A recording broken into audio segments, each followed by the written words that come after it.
Sejam bem-vindos a mais uma aula onde nós vamos falar sobre como fazer uma boa tomada de decisão baseada em evidências. Teron, você já tomou decisões críticas baseadas nos relatórios da SAP? Já tomei. Decisões importantes, principalmente em planejamento de produção e resultados financeiros das empresas. E também, não só isso, como relatórios, porque eu mexi não preparando somente relatórios, mas também muito preparando os sistemas e os ambientes da SAP e fazendo toda essa preparação de dados e tudo mais. E quando a gente está trabalhando nesses sistemas, eles fornecem para a gente os famosos logs. E estas informações falam para a gente o que está acontecendo no teu sistema. Eles estão trazendo o histórico do que está acontecendo. E em cima desses logs, eu tomei uma decisão muito importante em descobrir que uma estrutura, para não ir muito tecnicamente, mas de uma base de dados estava dando uma falha. E onde que a gente tinha que parar todo o ambiente produtivo e poder fazer uma restauração, um conserto disso, consertar essa situação para que não caísse todo o ambiente de vez, para que ele não se destruísse. Então, o que eu tive? Eu tive uma informação real,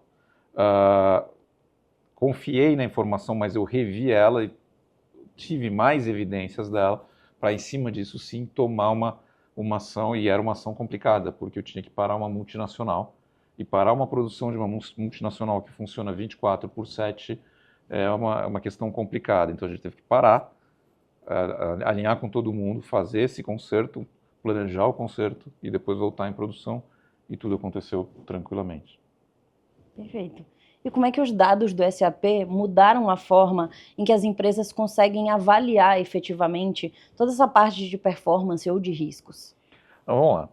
Se a gente pegar os dados da SAP ou do SAP em cima disso, como sistema de gestão ou outros ERPs, né, que o SAP é um sistema que a gente chama de ERP, que é uma sigla em inglês, que não deixa de ser para planejamento empresarial. E temos vários outros softwares como esse no mercado. A SkyOne trabalha com vários tipos de ERP, mais de 300 tipos de ERP aqui dentro. Quando você pega dentro de um sistema de informação desse, como o SAP, um sistema contábil e tudo mais, a gente pegando essas informações do que está ocorrendo, a gente consegue pegar análise efetiva de dado que está acontecendo, de uma venda que foi feita, de uma compra que foi feita, de um faturamento, de um processo realizado, até mesmo situação de recursos humanos, para em cima desse dado real, a gente poder fazer previsão ou análise e tomar uma decisão assertiva em cima do que a gente precisa trabalhar ou da necessidade do momento que a gente está operando. Boa. E na sua experiência, o que você acredita que é o maior erro quando um profissional vai fazer uma análise dos relatórios dos dados do SAP? O maior erro que o profissional pode estar fazendo é similar ao que a gente comentou sobre seleção, sobre jogo. Eu sempre fiz assim, sempre foi assim, sempre funcionou assim e eu vou continuar a estar fazendo assim. Aí eu costumo dizer, talvez soe um pouco grosseiro ou prepotente, se você sempre fez assim, sempre foi assim, então para que você usa um sistema, um ambiente que vai te fornecer outros tipos de informação e que pode estar te colocando essas ideias? É aquela história da gente romper a bolha e não fazer a crítica em cima do que a gente está vendo. A gente tem a nossa experiência. Sim, a nossa experiência é extremamente importante. Porém, é a informação que está ocorrendo ali. Estou andando com um carro, acende uma luz vermelha no painel. Eu não sou mecânico, mas uma luz vermelha, o vermelho, farol vermelho, luz vermelha já remete a alguma coisa está com problema. E eu falo, não vou fazer nada, não vou parar, não vou encostar, não vou chegar num acostamento para ver, não vou ler o manual ou perguntar para alguém. Tudo bem, não tem problema. Mas aqui o vermelho gera uma tensão, pode ser alguma coisa que está dando problema, a temperatura que subiu, bateria, alternador. Não sou especialista em carros, mas alguma coisa que pode estar acontecendo. Se fosse uma luz amarela, a gente ia falar, não, mais tranquilo, que é o que remeteram, porque foi um código pré-determinado. Vermelho é problema, amarela tensão e verde está tranquilo. Se eu tenho a informação me dando, principalmente vermelho, de alguma coisa de atenção, e eu tomo a decisão, não, estou indo bem, vou em frente, não tem problema, mas é um risco que você está correndo, porque ele te alertou um risco. Então, você conseguir ter esta análise e entender qual é o risco que está sendo colocado. Risco, como é que a gente entende o que é risco?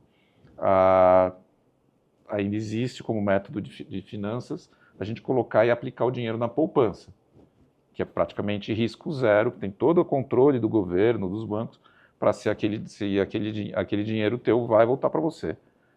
Como é risco zero, o retorno que ele dá para você é um retorno pequeno, baixo, diferente de você chegar e investir, por exemplo, em dólar. Todo mundo fala o dólar.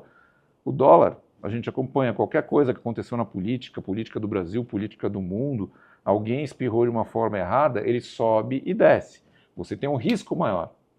Você até entende o que está acontecendo, que nem também bolsa de valores, você até entende o que está acontecendo, mas aí você avaliar e tomar a decisão em cima do risco que você pode assumir em cima disso. Risco maior, eventualmente te gera ganhos maiores. Aí você conseguir pesar exatamente dentro de se você é uma pessoa conservadora, moderada ou adepta ao risco. Perfeito. Eu quero fazer um case prático com você agora. Vamos imaginar o seguinte cenário. O SAP está me mostrando que os dados do faturamento de uma empresa estão estáveis, mas ainda assim o fluxo de caixa está caindo. O que você faria? Quais dados você cruzaria para começar essa possível investigação? Primeiro eu preciso entender o que é que está sendo colocado e a gente precisa entender o que são os dados estáveis. Se eu estou tendo dados díspares, dados diferentes, já está gerando em cima de mim aquele insight, aquele pensamento que ele alerta que o sistema não está mostrando, e o que a gente tem comentado, vamos desconfiar, vamos duvidar que alguma coisa está errada. Está errada? Não sei, mas pode estar. Então vamos fazer a investigação. Vamos investigar de onde estão vindo esses dados, vamos investigar o que está acontecendo, o que está sendo com essas informações, porque assim, a empresa pode estar parecendo que está com alguns dados estáveis, mas está com algum problema porque os dados não estão sendo alimentados, um processo que acabou esquecendo de colocar o dado, alguém que esqueceu de alimentar, colocar alguma coisa ali na informação, ou o faturamento está realmente caindo. Eu não sei se o faturamento está realmente caindo. Então a gente conseguir confrontar esses dois e correr atrás exatamente da fonte que está tudo isso. E aí, lembra que eu falei da questão do backup e tudo, do log, e aí eu começar a ir atrás do detalhe do que está acontecendo. Este é um insight, é um dado, é um fato, e que a gente, de repente, precisa correr atrás. Pode ser um grande problema, pode não ser nada, mas é exatamente o que vai correr atrás. Mesma coisa, de repente eu estou com dor de cabeça. Dor de cabeça, eu posso ir lá, tomar um remédiozinho para dor de cabeça, passou a dor de cabeça. No dia seguinte, estou com dor de cabeça de novo. Vou lá, tomo um remédiozinho de novo, passou a dor de cabeça. No terceiro dia, estou com dor de cabeça de novo. Não é melhor você parar e, de repente, procurar um médico, em vez de tomar um remédiozinho de novo, porque foram 3 dias seguidos, e será que é comum na tua história você 3 dias seguidos ter dor de cabeça? Não pode ser algum outro problema maior? Então aí é onde que a gente entra no limite de você conhecer seu corpo, para saber quanto que você aguenta com dor de cabeça ou não, e quando que você realmente precisa procurar um médico ou não. Perfeito. E eu quero fazer mais uma provocação. É hoje que ela está me fazendo provocação. Vamos imaginar que o estoque está ainda bastante alto, mas a gente está percebendo que os pedidos não estão acompanhando esse estoque. O que a gente poderia fazer? Que tipo de decisão você tomaria para poder fazer essa análise? O que pode estar acontecendo? Realmente eu posso estar tendo algum problema de vendas nesse processo, né? Ou algum problema de entrega também nesse processo para poder o estoque não estar saindo. Então, a primeira coisa que eu preciso ver é se a quantidade de pedidos que foram feitas, na minha visão, elas vão estar próximas à quantidade que eu tenho de material em estoque, né? Então, assim, eu vendi 5 peças, eu preciso ter, porque é um compromisso, é uma obrigação que eu tenho de vender 5 peças, então eu preciso ter essas 5 peças dentro do estoque. Se de repente eu vendi 6 peças e tenho no estoque 10 peças, tranquilo, meu estoque está lá, significa que eu ainda tenho 4 peças, algumas peças sobrando. Se eu vender 10 peças e no meu estoque eu só tenho 5, eu preciso ver o que está acontecendo para poder reabastecer o estoque. Mas ficar com o estoque alto e não vender é dinheiro perdido também. Então, por que de repente eu não estou vendendo tudo isso? É questão de marketing, é questão da minha equipe de vendas, é questão do meu produto. O que está acontecendo? E será que não vendi? Será que o pedido não está chegando para poder estar trabalhando nisso? Será que meu sistema de e-commerce, será que meu sistema de captação de pedidos, seja por inteligência artificial, e-commerce, WhatsApp ou o vendedor que está lá na rua, também não está trabalhando com isso? E aí eu vou colocar mais uma variável para você estar pensando nisso. E se esse estoque for um estoque não de equipamento eletrônico, mas for um estoque de comida, que tem prazo de validade? Aí eu preciso ficar mais preocupado, porque senão eu acabo perdendo também esse estoque. Mas aí eu tenho que usar sempre base de dados reais, está procurando os dados do que está acontecendo e fazer investigação. Ferramentas de dados, o que elas vão nos ajudar com isso? Em vez de eu só pensar, sentir o que está acontecendo de errado, ela pode estar exatamente falando quando a gente comentou sobre quebra. Ela pode estar começando a fazer uma conta matemática, mediante o histórico que a gente tem na empresa, que eu estou sempre vendendo aquele produto, sei que de repente a gente está na véspera do dia, no Dia das Mães, vamos supor que eu venda perfume. Na véspera do Dia das Mães é a época que eu mais vendo perfume. E não está tendo a venda de perfume, então alguma coisa está errada, vamos investigar. E os sistemas te ajudam hoje com os dados, sistemas de painéis, o que a gente chama de dashboards, relatórios, ou a parte de inteligência de negócio, que são os BIs, Business Intelligence, começam a mostrar para a gente esses insights, essas ideias.